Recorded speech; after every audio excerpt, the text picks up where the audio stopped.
The city was hushed, wrapped in a blanket of fresh snow. Streetlights cast a soft, golden glow on the quiet street.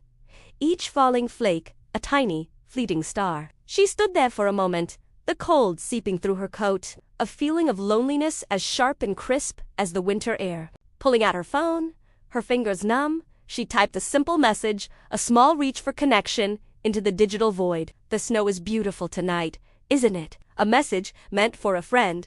A simple observation sent out into the world. But fate, it seems, had a different plan. Her thumb slipped, a single digit off, and the message sailed away to a complete stranger. She didn't realize her mistake until a reply buzzed in her pocket a few minutes later.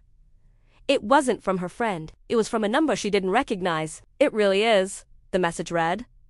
"Makes you feel like anything is possible." Simple words, but they held a warmth that surprised her.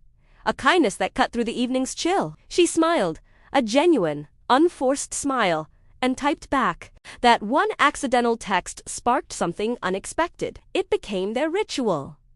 Every night, a new message would appear. They were never long, never demanding, just small, honest pieces of their day. She'd tell him about the book she was reading, curled up in her cozy apartment with a steaming mug of hot cocoa, the lamplight making her small world feel safe. He'd tell her about the quiet satisfaction of a project completed, typing back from his own softly lit room, a world away yet feeling closer with every word. They were two separate lives, two distinct rhythms, slowly, unconsciously, syncing up. They shared small joys, quiet frustrations, and the kind of silly thoughts you only share when you feel truly safe. She found herself looking forward to his messages.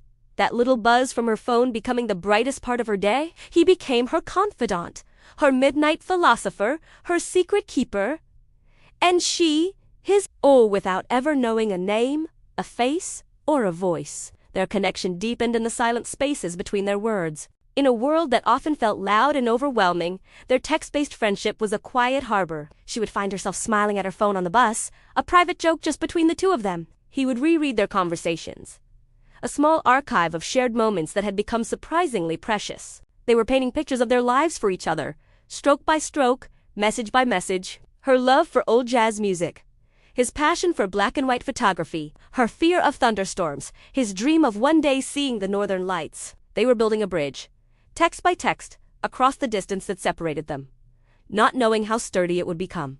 They existed for each other in this perfect, idealized space, crafted from honesty and vulnerability, free from the pressures and judgments of the real world. It was a fantasy, perhaps, but it felt more real than anything else. One evening, as the snow continued to fall outside her window, her phone buzzed with a different kind of notification.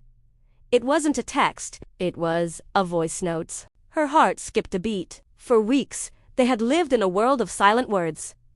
Hearing his voice would change everything. With a hesitant finger, she pressed play. A voice, warm and low, with a gentle laugh woven into it, filled the quiet of her apartment. He was just describing the way the snow was piling up on his windowsill.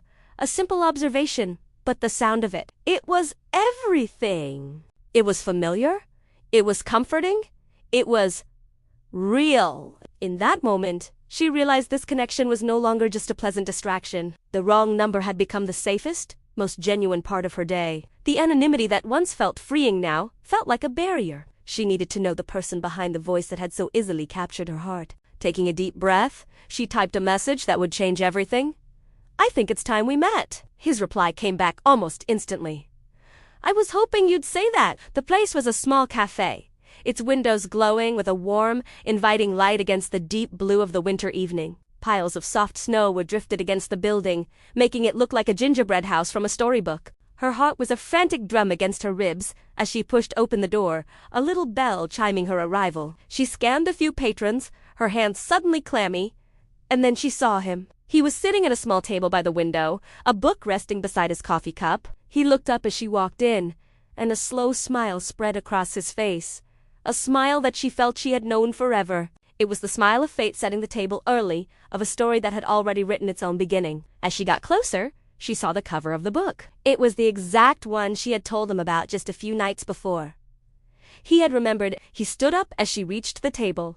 "Hi," he said, his voice the same warm, gentle sound from the voice note. "I'm so glad you came." The nervousness melted away, replaced by a feeling of coming home. They talked for hours, the conversation flowing as easily as it had over text, punctuated by laughter that filled the cozy space.